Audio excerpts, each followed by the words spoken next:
And bring it back. طيب بسم الله الرحمن الرحيم الحمد لله والصلاة والسلام على رسول الله وعلى آله وصحبه أجمعين أما بعد السلام عليكم ورحمة الله تعالى وبركاته. It is Allah's help we seek to commence this Q&A session, and we ask of His beautiful names, or we ask Him by His beautiful names and His perfect attributes to allow us to have the success to correctly and accurately answer some of the questions and inquiries from the disciples, the watchers, the listeners, and the viewers. Before we get started with the question here, the book that we're going to show you tonight is not an Arabic book, or not a book in Arabic, but it's a translation of an Arabic book. And inshallah ta'ala, it's a very beneficial and fruitful book for the learner and the disciple. It's called The Methodology of Seeking Knowledge. The Methodology of Seeking Knowledge. Al-Manhajiyya fi Talab al-Ilm. By the eminent Sheikh Salih ibn Abdul Aziz Ali Sheikh. Hafidhuhumullahu, it says. It says Hafidhuhumullahu. So it says Al-Manhajiyya fi Talab al-Ilm. The Methodology of Seeking Knowledge. It's a translation, obviously. It says here that the translator is Abu Zubair Shadid Muhammad. This Strictly Sunnah Designs is the designer, and the publication is Al-Asasi, 2008, 1429. Obviously, this book is a translation of a famous lecture that was given by the author, Sheikh Salih al-Sheikh, Al-Manhajiyya fi Talab al-Ilm. And if I remember correctly, I think it was a dual cassette, 2-part tape, or it's two tapes back in the day, the lecture that the Sheikh gave, in which he spoke about the proper way of systematically seeking ilm, seeking knowledge professionally, and not just going from class to class, lecture to lecture, book to book, sheikh to sheikh, da'i to da'i, speaker to speaker, but actually starting one's professional career of being a talib al-ilm, like we talk about in all of the books and the durus, so on and so forth. So he gave a lecture on this topic, and bi'idhnillahi ta'ala, perhaps that lecture was transcribed. I don't know, I haven't read this book in English, but it is a translation of that, bi'idhnillahi ta'ala. I skimmed through it, I've looked through it, I've perused through the book, and inshallah ta'ala, it will be a beneficial book for those who ask this question all of the time. How do I seek knowledge? What do I start with? Quran, Arabic, Bulugh al-Maram, Umdat al-Ahkam, Aqidah Wasitiyya, so on and so forth.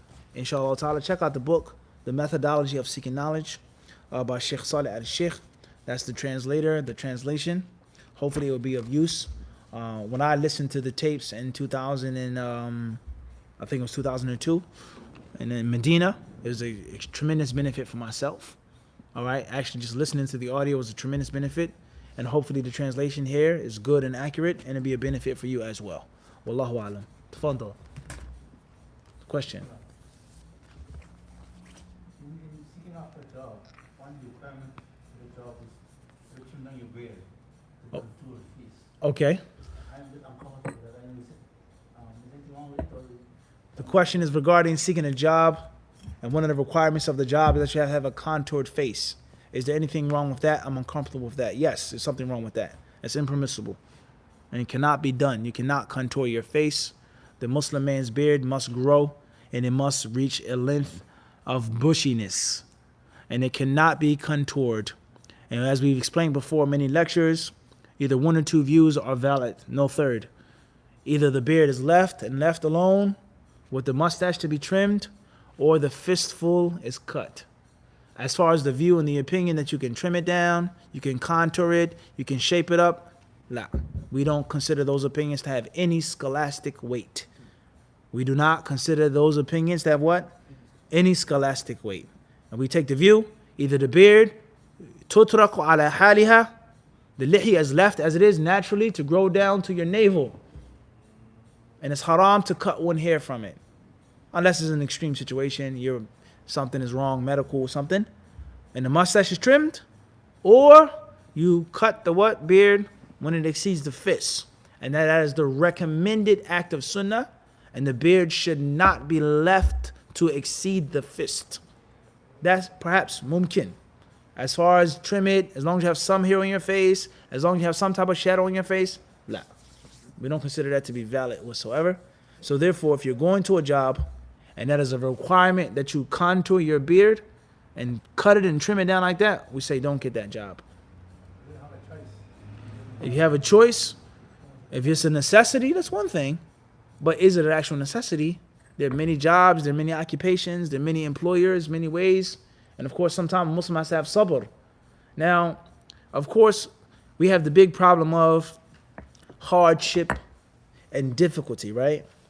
Hardship and difficulty. And obviously, we're stuck with a problem here. We have conflict. We have verses in the Quran and hadiths that clearly establish that there's no hardship in the religion. There's no haraj. There's no mashaqqa. Allah wants ease for us. The Prophet, ma khuyira bayna amrayni, he was never given the option between one or two things, illa akhadha bi aysarihima, except that he took the what? The easiest of the two. And there are many hadiths in which the Prophet ﷺ negated haraj from his followers. And then we have other texts from the Quran and the Sunnah that tell us to obey Allah and His Messenger. Follow what has been sent down to you. Hold fast to what has been revealed to you, O Muhammad. And of course we have the famous hadith that the time will come in which he who perseveres upon his religion is like one who holds onto orange coals. What do we think? What does that hadith mean? The people say, oh, it's a difficulty, so do this. It's a difficulty, so it's not obligatory. What does that hadith mean? What do you think the person who's holding on to hot coals, what do you think it feels like? You think it's going to be cool, bardan wa salaman, cool and peaceful, like the fire of Abraham? No. It's going to be what? Hot. It's going to burn. It's going to be a difficulty. So a person has to use relative discretion. In this situation, I have the sabr to take less money. I have the sabr to have a slower car, a smaller house or an apartment. And a person may say in another situation, I can't, I have to. This is extreme haraj, yani, not to have a debit card, not to have a credit card. It's extreme haraj. So you have to do what? You have to pick and choose what's a necessity to yourself. So to you, you may say, I have no other choice. I have to get this job. And another man may say, no, I can wait another month. I can sleep in the masjid for another month. I can sleep in a shelter for another month. I can be unmarried for another month. I can take the train, what? For another month. That has to go from what? Person to person. You understand what I'm saying to you? Person to person. If you feel that it's a necessity, durura, and it's a hardship, and you have to take care of your family, and that's the only job that's available, seek Allah's help and doing what you feel is best. And if you don't feel that way, and you can be a little more patient or take a little less money or drive a little more to another work site, then that's what you have to do. But I can't mandate to you what you feel in your heart. You understand, Sheikh? Wallahu alam. But I think that there are many jobs out there. And I think, inshallah, you'll find something if you're patient. Bidnillah. Wallahu alam. Initials J.A. Philadelphia, Pennsylvania. Assalamu alaikum, Sheikh. Is it mandatory when reciting the Quran to prostrate when you come across the ayats that have the symbol to do so, no matter where you are at? Question is from Philadelphia, Pennsylvania. With regards to when you come across an ayah of a sajda, of sujood, do you have to make the sujood wherever you are? Wherever you are. The ulama of Islam, they have two main views regarding the sajadat of the Quran. Either it's obligatory or either it's recommended. Those who say that it's sunnah and those who say that it's fard or wajib. Regardless of your location. Regardless of the what? Location. Now, if you're in a place in which it's very difficult, almost impossible to make sajda, that's one thing. La yukallifu Allahu nafsan illa wus'aha. Perhaps maybe you won't make a sajda later on. Delay it. Or one may say make the sajda with your head, with your neck, with your eyes. If you consider it to be what? Obligatory. And even if it isn't considered to be mandatory and obligatory, still make the sajda. And perhaps a person would do like he does when he prays on an airplane. You have to make salah. Salah is going to go out. You're not going to catch it. You pray sitting down. Your head can't touch the ground. There's nowhere to stand. There's nowhere to, you can't do it. And you still make the what? Sajda. Because you believe that making a salah is obligatory. And if making the sajda of the recitation is obligatory, then you make the sajda to the best of your ability. And even if it's not obligatory, and all the ulama agree that it's mashru', it's from the deen, it's a legitimate thing to do, then do it. If you're on a train and you can't make the sajda, then perhaps make it an ima, yani, a motion with your head and your eyes. Wallahu alam. Initials AH, London, UK. How to advise blind follower. Question is from where? London, UK. How to advise a blind follower. I think you can only advise a blind follower if the person is munsif, if they're fair and just and impartial. One of the ulama of the past, I think, was Ibn al-Wazir, rahimahullah. He said here, he says, "Al-munsifu la yanzuru ila man qal, walakin yanzuru ila ma qal." He said that the munsif, someone who's fair and impartial, and obviously that also necessitates aql, intellect, common sense, a just person, an honorable person, he never looks at who said, but he always looks at what was said. So if a person has some type of brain, if a person is an honorable person, a respectful person, then obviously you can give them advice, even if they differ with you, but you can still give them nasiha. As far as a fanatical, as we say, a zombie, a vampire, my sheikh is the only sheikh in the whole entire dunya. My imam is the only imam in the dunya. He's a deviant. Crazy. Then there's no advice that you can give to that person. Rather, you giving advice to them is going to be means of harm. They're going to end up cursing you, spitting on you, growling at you. They may even bite you. Just by you giving them nasiha. I'm not saying your sheikh is wrong. I'm not saying that your sheikh is ignorant. I'm just saying maybe you should look at another sheikh. Or maybe you should think about it. There's no advice to be given. And that person, unfortunately, in most cases is what? Lost. Lost. And there are many people who are what? They're lost, unfortunately. So once more, a person who is innocent, quote unquote, he's been taught and this is what he thinks is right. You sit down with that person, have a discussion with them. Did you ever think that? Oh, perfect example. Muhammad ibn Munir, he said such and such and such and such a thing. Maybe he did. Maybe he didn't. Was his words taken out of context? Al-Muhim, mumkin, maybe. But my question to you is, you're my friend, we're sitting having lunch. Did you listen to Muhammad ibn Munir's lecture yourself? Did you hear the lecture? He's going to say what? No, I didn't. So how do you know he said it? So I read it on such and such PDF. So you took his words from someone, it's a clear problem between the two. They don't like each other. They're competing and jealous. Whatever the issue is. Al-Muhim, you didn't even listen to Muhammad ibn Munir's lecture. And you're telling me that I have to leave him and abandon him and this and that and kada and kada and kada and kada. Maybe Muhammad ibn Munir is what? A deviant. It's possible that he did say this and he slandered this person and he cursed the companions and they're this and that. Maybe he did. But did you listen to the lecture yourself? Now, if a person who's smart, if a person is impartial, if a person wants the truth and not the men and the personalities behind the statements, perhaps a light bulb will cling in his head and maybe he'll say, what? Let me listen to it. At least, let me what? Let me listen to it. At least. No, I won't listen to anything Muhammad ibn Munir says. La. He's la. There's no point in what? You're giving that person any what? Nasiha. Because they're stuck on what they're stuck on. Their cup is beyond full. Khalas. As far as someone who's a muqallid, a blind follower, and they accept that they're a blind follower, and they're just, I'm a normal Muslim, give them advice. Maybe you should read it yourself. Maybe you should think about it. Maybe you should make istikhara. Maybe you should ask another scholar, as the companions used to do. Ibn Mas'ud would give a fatwa, and he would say, go to such and such, and see what he says. There's many hadiths like this. And then perhaps you can give that person what? Nasiha. As far as someone who's fanatically in a frenzy, in a craze, for or against, then I don't think there's any benefit in giving that person what? Advice. And I think you should just leave them alone. And Allah knows best. Initials EN, Melbourne, Australia. Assalamu alaikum Mufti. Should one cover their head while praying? This is from the Sunnah. Question from Melbourne, Australia. Should one cover their head while they're making the salah? Is it from the Sunnah? For a man, the head should be covered in the prayer. If it's a man, the head should be covered. If it's a woman, of course the head should be covered. Allah Azza wa Jalla says, O sons of Adam, cover your adornments at every prayer. Ya bani Adam khudu zinatakum inda kulli masjid. Every prayer that you make, cover your zina. And it lies no doubt from the greatest beauty and the charm of a person is their what? Is their hair and their head. There's no doubt about that. So therefore, bi'idhnillahi ta'ala, the head should be covered for a man.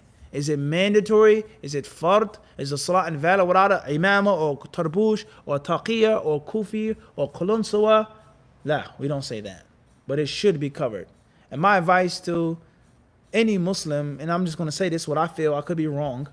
If you're a student of knowledge, if you're an imam, if you're a person of knowledge and status, you should not leave the house with your head uncovered. Period. Is it obligatory? No. But you should have that higher level of respect and esteem. As far as a layman Muslim, if you're trying to be religious and you're trying to practice, you're trying to be righteous and pious, you should always cover your head as well. And that's my advice, is that your head should be covered. It's not mandatory. I have friends and brothers, students, and even teachers that don't cover their head all the time. But you should always have your head covered from that which is what? Best. That which is ahsan. And Allah knows best. Initials M.A. Bronx, New York. Is going against clear ijma like going against Quran and Sunnah? Also, if a girl is 12 years old and she is physically, mentally, spiritually ready for marriage, would you recommend for her to get married? The question comes from the Bronx, huh? The boogie down, right? If a person goes against clear ijma', is that like going against the Quran and the Sunnah? The scholars of Islam say that the companions, radiallahu anhum, they would not make ijma' unless it's something that's from the heavens. They're not going to unanimously agree on anything unless it what? Came from the sama. Whether we have come across it or not. If it was something revealed, meaning the Quran, then of course it's preserved. If it's a hadith, something that the Prophet told them from the wahi, ghayr matlu, the unrecited revelation, then that hadith could have come to us in textual form, إِنَّمَا الْعَمَلُ بِالنِّيَّةِ, or it may have not come to us in what? Textual form. But the teaching was what? Preserved. And all of the companions unanimously agreed that this is mandatory. They unanimously agreed that this is what? Impermissible, or what? وَهَكَذَا. So you go against clear-cut ijma', then you're going against something which is that came down. Directly or what? Indirectly. But the question is, and lies like we said before, أَيْنَ الْإِجْمَاعِ? Where is it? Can you trace it back? Is it officially confirmed? Many issues there's no doubt, there's clear ijma' on. Many other issues there's clear ikhtilaf on. And there are other issues in which some say it's ijma', but there's what? Many people who say opposite. And that's what we said before. مَنْ ادَّعَى الْإِجْمَاعِ فَقَدْ كَذَبَ. Whoever claims ijma' is lying. لَيْتَهُ لَعَلَّهُمْ اخْتَلَفُوا. How do you know they didn't differ? So there are issues in which there's no doubt there's ijma' and there's ijma' thabit. And there's no way you can go against that ijma'. And there are other issues in which it's not like that. And there are other issues in which the people make ijma' min haythul asl, originally, but it's not ijma' on kull tafasil al-mas'ala, all issues of the discussion. So let's say, for example, blood. Is blood najis? Can you say that there's ijma' that all blood is najis? It's difficult. Can you say that ijma' that blood of hayd is najis? The blood of this type of mayta is najis? Mumkin.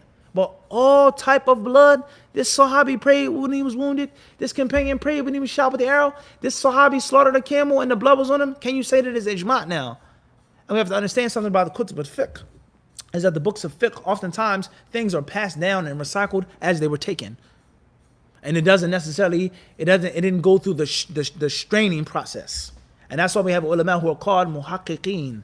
Those ulama who don't just suffice themselves what was passed down, but they look into it themselves. And they find the athar of Ibn Sirin and Hassan al-Basri and Ibn Mas'ud and Abdullah ibn Abbas. They say, la, laysa hunak ijma'. So oftentimes things in fiqh are passed down without being investigated and looked into, just like history. Christopher Columbus discovered the United States. That's what's been passed down. That's what we're taught in school, Columbus Day. But when you read the history of the Vikings, Leif Erikson, you read the history of Newfoundland, Greenland, Iceland, you read the history of the Chinese, you read the history of this explorer, these Muslims explorers, you say, whoa, there's no ijma' that Columbus, what? Came to the United States or came to the new land, America first, the new world. So the point is, clear-cut ijma', no discussion, problematic. Ijma' which is shaky and is not authentic, different what? different story. Everyone understand this? And that's very important. And if you want to learn more about this issue, you have to study more of usul al-fiqh. And there's a whole chapter in the books of usul al-fiqh called Bab al-Ijma'. Everyone understand this? As far as a girl who's 12 years old, would you advise for her to be married off or to marry her? Which of the two is the question? For her to get married. Well, I think it depends. If she's mature, and what we mean by mature is relative, and many people, they say, oh, a person is not mature if they're young. A woman could be 30 years old and still be what? Immature. A woman could be 40 years old. A man could be 40 years old and he's still what? And many issues. Certain things he's matured in, but take something away from him. Cut off his data. Scratch his motorcycle, huh? Don't give him the fatwa that he wants when he wants it. Mufti. You see the grown man what? Turn into a tantrum, a baby. So everyone has some type of what? Immaturity. So first and foremost is a woman being physically mature. Her woman being physically mature in which she has a menstruation, in which her body has the basic necessary standard to be sexually active. A girl could have menstruation, but her body may not be what? Made for that. And a woman could be a grown woman and her body still may not be ready for all type of sexual activity. This is an established fact. Is a what? An established fact. We have race, we have culture, we have age. There are different factors behind a woman being ready to be with a man or not. So this 12-year-old girl, she's of age Islamically. Her body is physically developed with regards to being sexually active to produce a child. That's one way of looking at it. And there's a need for her to get married, in which she needs to be protected from vice. And oftentimes when Muslim and non-Muslims talk and they discuss marriage, young marriage, marriage of Aisha, getting married at 16, 12, 9, it's a very difficult conversation to have. And that's because oftentimes we can't even come to a middle meeting place because the whole lifestyle is like night and day.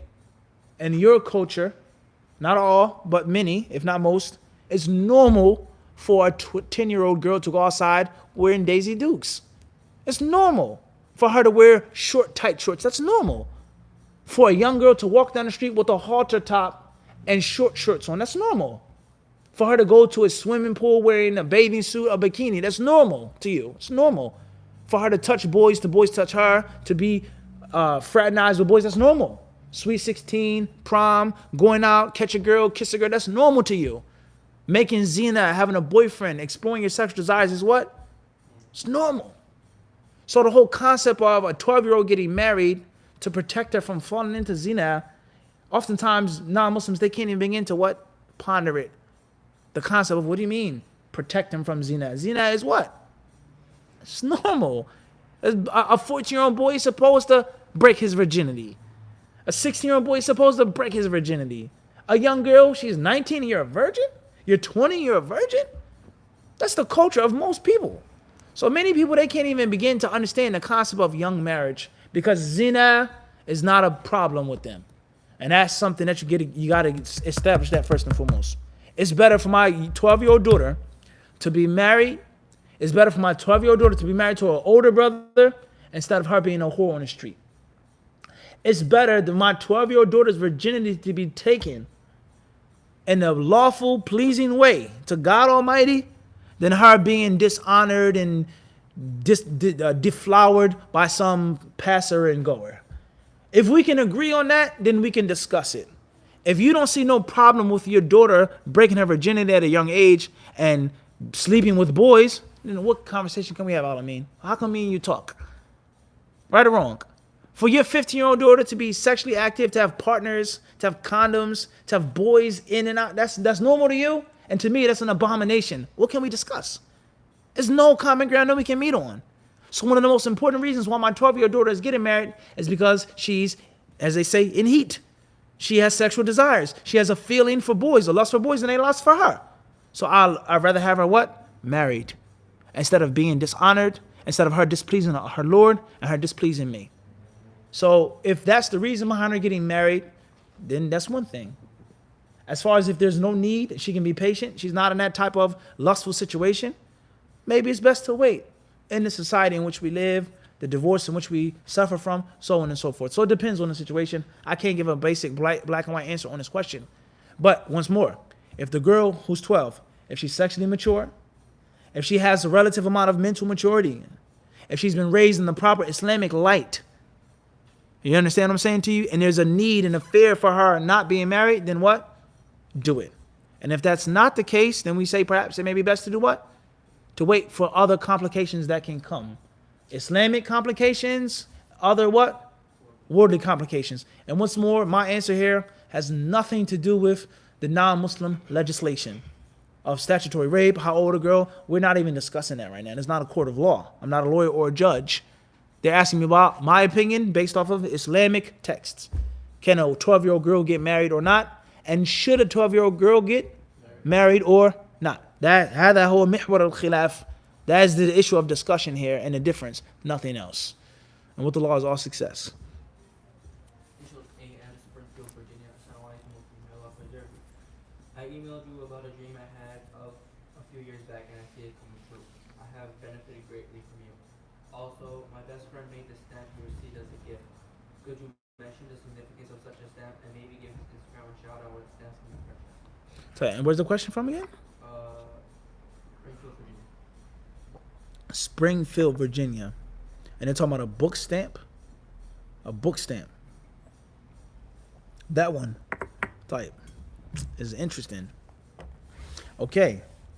With regards to a dream that a person had and they asked me about its interpretation and they benefited, Jazakallah khairan, glad to hear. May Allah bless you and always support you. As far as the stamp that I received, you were a reason behind us getting the stamp, so on and so forth. May Allah Azza wa Jalla reward you well. And I personally say thank you. Exactly where the stamp came from, who sent it to me, whose name was on the package, the address, the part, that's a discussion. I'm not denying that, but I'm saying I'm a bit confused because the stamp, the package had a country of origin on it. The one who contacted me regarding the stamp was from another what? Country of origin. But only Allah knows, those who work behind the what? Behind the scenes, huh? The black hand, right? Abu Said? Never seen, but what? Always felt. At the end of the day, whoever had any hand in me getting the stamp, Jazakallah khairan. Thank you very much. As far as the significance of the stamp, then alhamdulillah, is something that we've explained before in HadithDisciple. With regards to a student of knowledge, male or female, trying his or her best to be a professional student of knowledge and to seek ilm professionally and systematically. How you dress, how you eat, how you sleep, how you walk, how you talk, if you wear Argyle socks, how many pins you have in your pocket, etc., etc., etc. And from being a professional and doing it is taking and having a what? A personalized stamp. And personalizing your books. And what you take pride in your what? Your books. This is my book. This is the stamp. Maktaba fulan ibn fulan fulani kada kada kada. وقل ربي زدني علما اقرأ باسم ربك الذي خلق من يريد الله به خيرا يفقهه في الدين قل هل يستوي الذين يعلمون. Whatever you wish to put in your stamp. We've explained that before and the importance and the significance and the symbolicism of that. Let's make an example of this now. Let's make an example of this. Let's talk about modern cultures and ancient cultures. With regards to ancient civilizations and certain warriors. Could a person be a full-blown warrior, war-proven, war-hardened warrior without him having what on his body? Scars. And or what else? Tattoos. Whether it's Vikings or other cultures, other religions, certain people. If a person was in Japan, they were a part of Yakuza. Would they be a full-blown Yakuza member without a what? Without what? The back got to be tattooed. Everyone understand this? And they would take pride and they would recognize and establish who's who based off of their what? No doubt about that. The stamp. And then any other culture or religion, piercing, whatever you want to get to. The point I'm trying to make.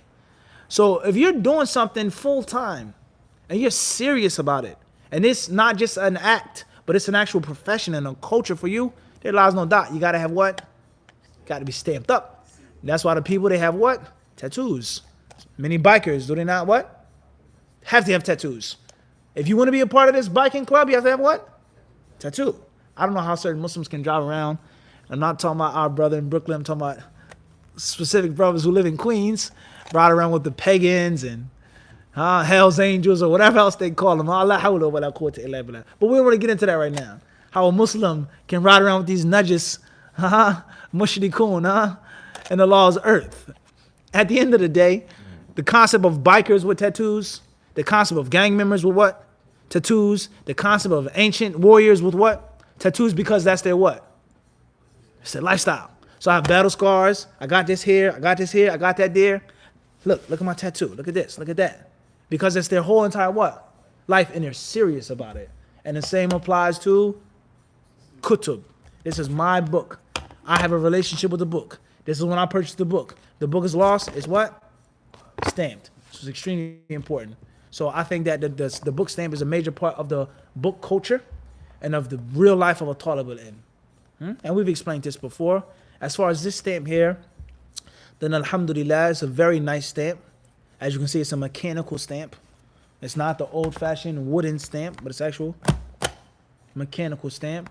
And alhamdulillah, the calligraphy or the script or the print is very fine. Whether that hamd, so fine that when you make the stamp, you think that it's actually printed in the book. And that's one of the unique qualities of this stamp, is that unlike other book stamps that I had before, this stamp actually looks like it should be in the book.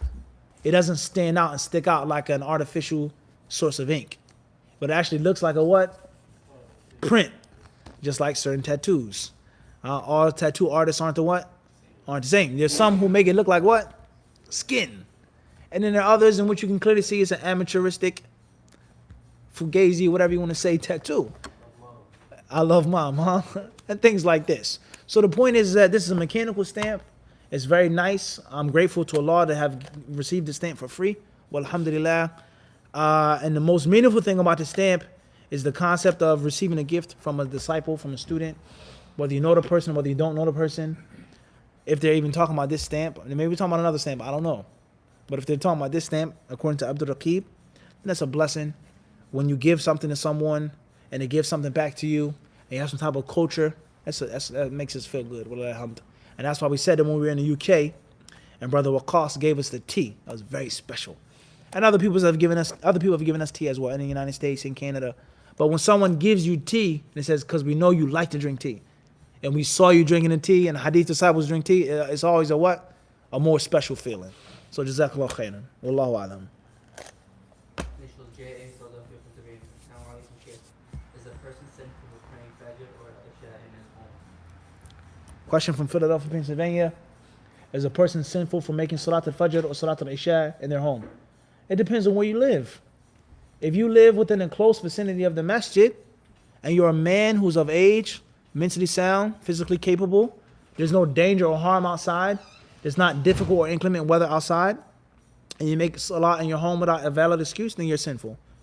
According to that view, which inshallah ta'ala, qawl al-rajih, the strongest view, the ulama don't agree that salat al-jama'ah is fard. Some of them say it's fard kifaya, some of them may even say it's sunnah, and the others may say it's fard ayn, upon men. All the ulama do not agree that jama'ah prayer is what? Let alone the fact that praying jama'ah in the masjid. Some may say you can pray it in your home if there is a jama'ah, 2 or more. The least of jama'ah is what? 2, not just 3. So, the opinion which is the most sound, inshallah, is that salat al-jama'ah is mandatory upon men with those conditions. So if you fall under those conditions and stipulations and you don't go to the masjid, then I would say you're sinful. As far as you're far from the masjid, 5, 6, 7 blocks away, it's cold outside, it's extremely wet, rainy outside, you don't have the ability to go outside, then you're not sinful. Wallahu alam. Initials E.N. Melbourne, Australia. Assalamu alaikum. How do we reconcile between free will and qadar and qadar? Qadah. Question from Melbourne, Australia. May Allah make it easy for us to go and visit there. How do we reconcile between the qadar and free will and the qadah? There's no contradiction. There's no contradiction. There's no clash. Allah Azza wa Jal is the creator. Allah Azza wa Jal is the one الذي يشاء ويريد ويقدر ويقضي ويكتب. Allah Azza wa Jal is the creator. He has an irada, Allah wants to do this, Allah decrees this, Allah mandates this, Allah writes this. The servant is makhluk, he's not the khaliq, he's been created. And he also has a will and a strength and a power, and that's it. It's just that simple. Allah created, man was created. Allah wills, man wills. Allah's will is dominant and ultimate and absolute. Man's will is restricted and conditional. So Allah Azza wa Jal made everything, decreed everything. He knows everything. Everything is written down. Nothing comes into existence unless He wills that, subhanahu wa ta'ala. And the slave was made. The slave has a brain. The slave has a heart.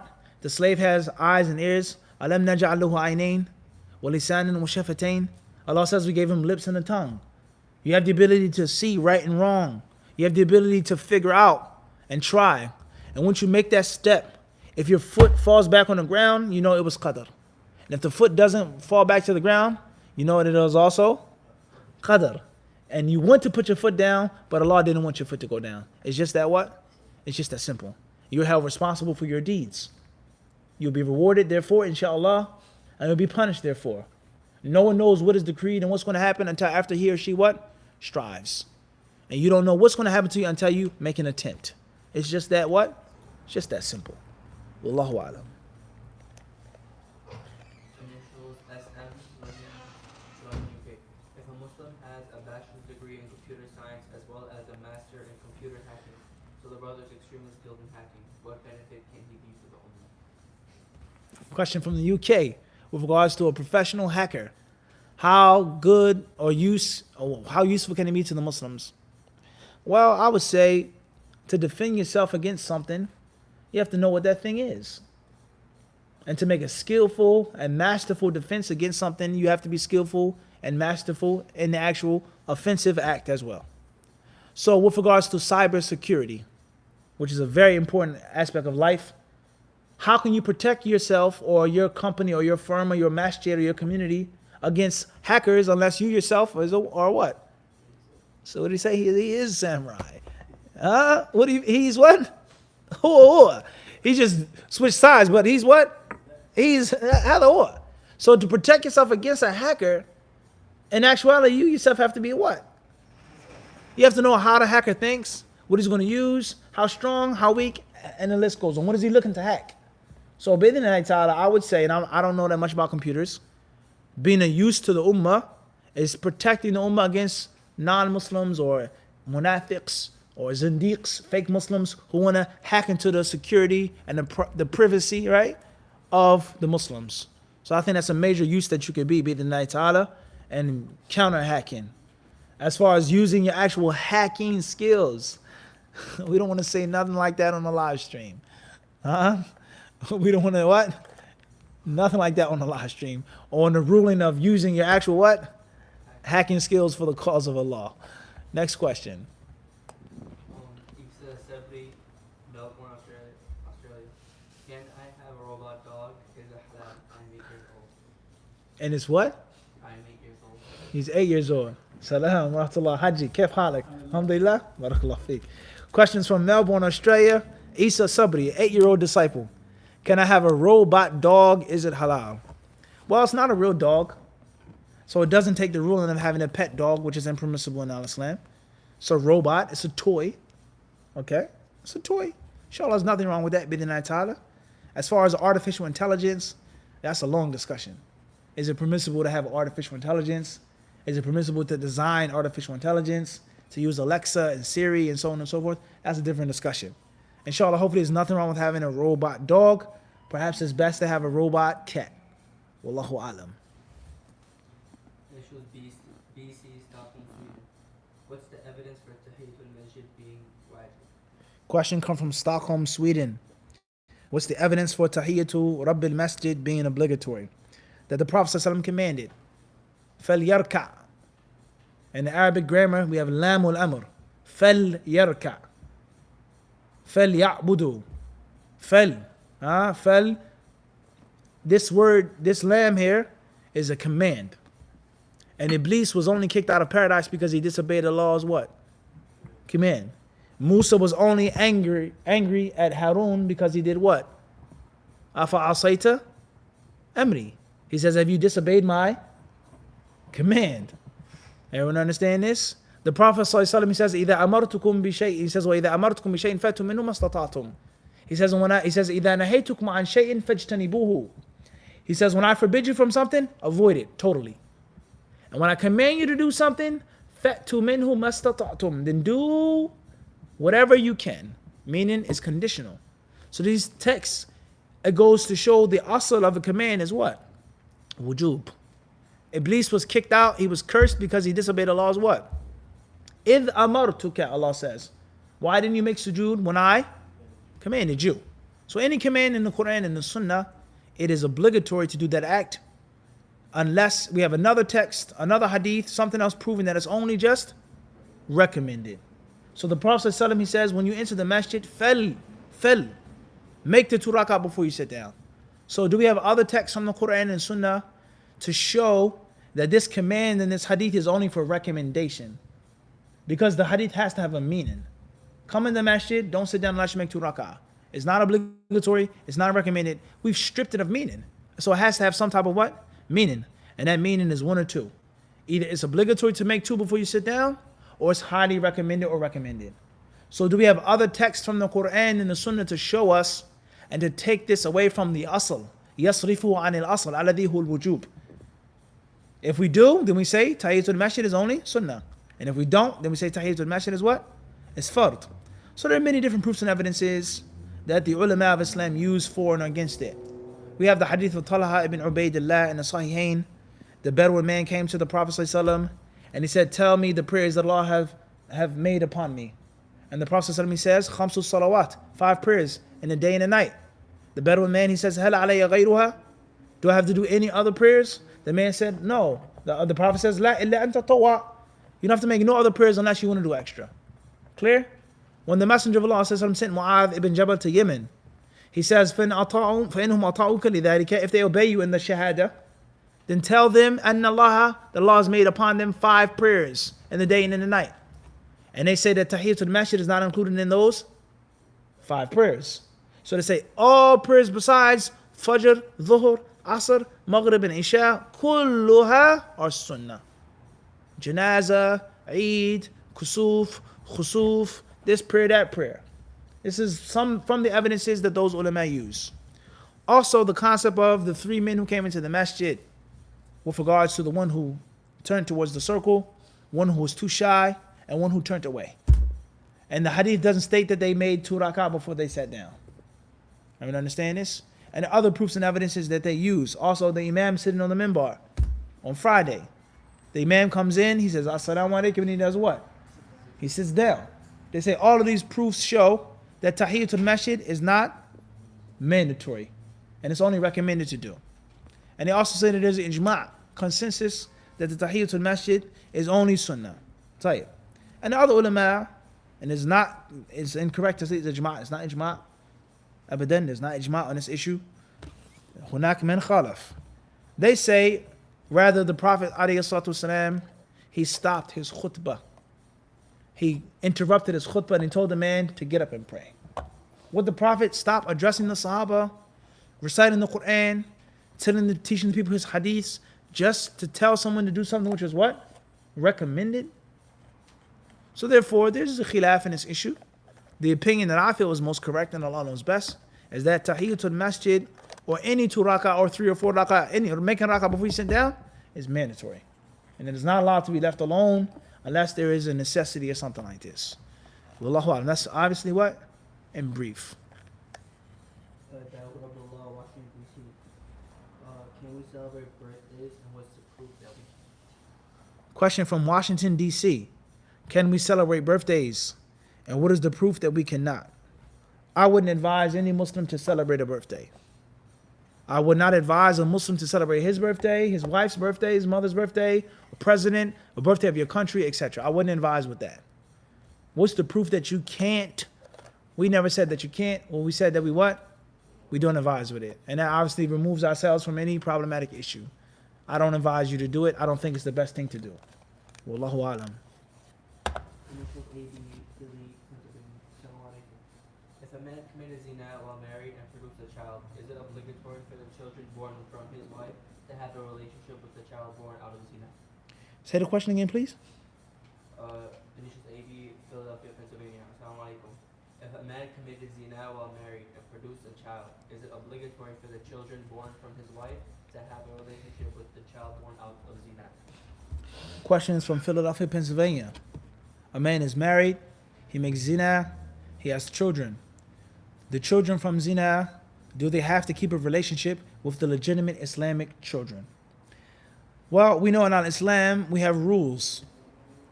We have rules. Sometimes those rules are attached to scenarios and situations, environments. And sometimes those rules are absolute for every time and place. So let's take, for example, the concept of a riba. A riba. And we don't necessarily have to translate a riba right now.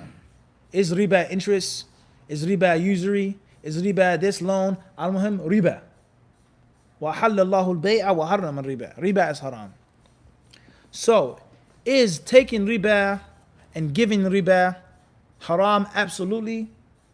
Or is it only haram when a person lives in a place in which there's an Islamic economic system in movement? You live in a place in which the rulings, the dealings, and the transactions are just. And there's no reason for you to deal with riba. Or is riba totally haram? Even if you're a minority, you have no money, weak infrastructure, it's extremely difficult to get on your feet. And it's haram to do anything with riba. Haram to give it and then take it, or just haram to give it but permissible to take it, or vice versa. Everyone understand this? I'm trying to make an example here of the concept of a ruling being attached to a scenario and a ruling not being attached to a what? Scenario. Shut up, man. Shut up, we'll finish after the adhan.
So now you ask, where am I going with this? Why not just answer the question in a basic, simple, easy way? Are you running from the question? You don't know the answer? Why all this running around? Let's look at azina. Look at azina in the time of the Prophet. Let's look at azina in the time of the Sahaba, the Tabi'een, those who came after them. Let's look at zina in third world countries. Let's look at zina in America 50 years ago or 100 years ago. And look at it now.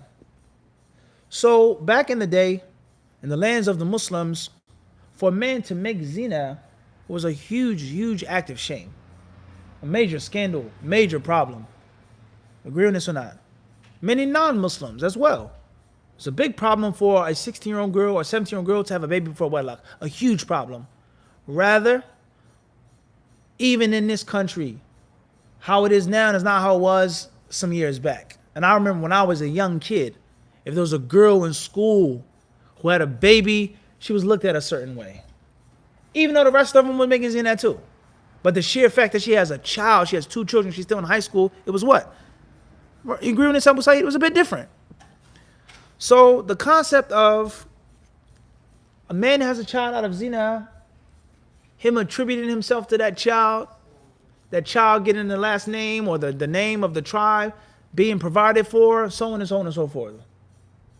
How many illegitimate children were there? How many broken families were there? Versus 2019. What your brother has a child out of wedlock, and he says, I'm not paying for the child is not attributed to me, the child has no rights, the child is not on my insurance, I don't visit the child, I don't take care of the child. What happens when another brother has the same situation? And a third and a fourth. And then it becomes a normal, regular practice. We make zina, we have babies, but they're what? They're children of the bed, which is wrong. We've explained that terminology. What's going to happen, after 10, 20, 30 years? It's going to be a what? Like we live in today. So a brother, he had a child from zina. Is it best for him to abandon the child, disregard the child, cut the child off, have no relationship with the child, have no financial support of the child? What's going to happen? So the concept of the ruling being involved in a situation, in a scenario, versus the ruling being what? Isolated. So zina is haram no matter where you are. There's no discussion about that. Zina in Baghdad in the 6th century is like zina in Philly in 2019. There's no doubt that it's haram. And it's a fahisha wa sa'a sabila. No doubt about that. But the concept of the child that came from that zina, what's going to happen when you get a fatwa? You read a hadith, someone tells you, leave that child alone, that's a child of the bed. Then brother Fulan hears about it. And the third and the fourth, next thing you know, it's going to be 50 babies walking around with no father. And that's not going to look good for the what? For the Muslims. For a man to walk down the street with a long beard, a white dress on, a white cap, and the child looks just like him, and he says, that's not my child, I have nothing to do with that child, my religion commands me to turn away from that child. What's going to happen? What's going to what? What's going to happen? You can make tawbah from zina, you can't turn back the hands of time, quote unquote. You can't fix that. You made zina, but you can't make tawbah.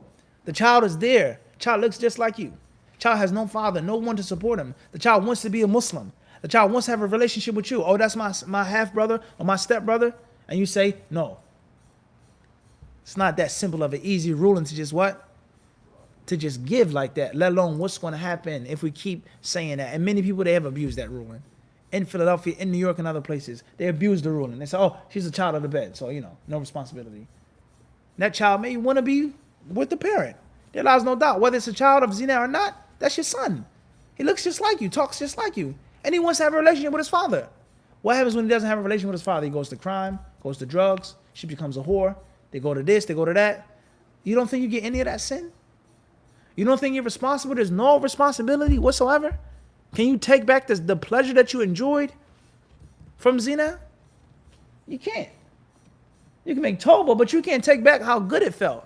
And this is why some of the ulama, such as Shaykh al-Uthaymeen, rahimahullah, they say that from the wisdom of the zani being stoned to death, the zani that was once married, not the virgin, the zani that was married, from the hikmah of being stoned to death is that the zina was so pleasurable, is that they have to feel pain in their whole entire body. They have to feel the stinging and the burning of those rocks and those stones, just like the zina was sweet and pleasurable. You understand this wisdom? So the concept of you made zina, it felt good, you had that haram relationship, alhamdulillah, you've made tawbah, you've walked away from it, but now there are children. You don't think you're going to bear any type of pinching and still? You don't sting? You don't feel like that it's some type of weight that you have to keep from that past experience? And that's easy and convenient to do just what? Khalas. It's child of the bed, it's zina, khalas. 3 kids, no one takes care of them. They're not my children. That's easy. So we have to look at the ruling in an environment that's against zina versus the ruling in an environment in which zina is normal. The ruling in an environment in which children are taken care of, broken homes are rare, versus a place in which single parent homes, children, people not knowing their mothers, not knowing their fathers is a norm. So we have to look at that. That's the advice that what I would give. If you have the ability to have some type of relationship with those children and teach them Islam and provide for them and support them. And if they want to know their brothers and sisters that look just like them, they have the same toes and ears and eyes and same skin complexion, and it's going to be a benefit for their deen and their dunya, then that's one thing. Saying it is my legitimate son, he inherits from me, kada, kada, kada, mahrams, that's what? Different story. That's my advice on that situation. And I don't think that a reasonable person will what? Reject this. And Allah knows best. Alhamdulillah.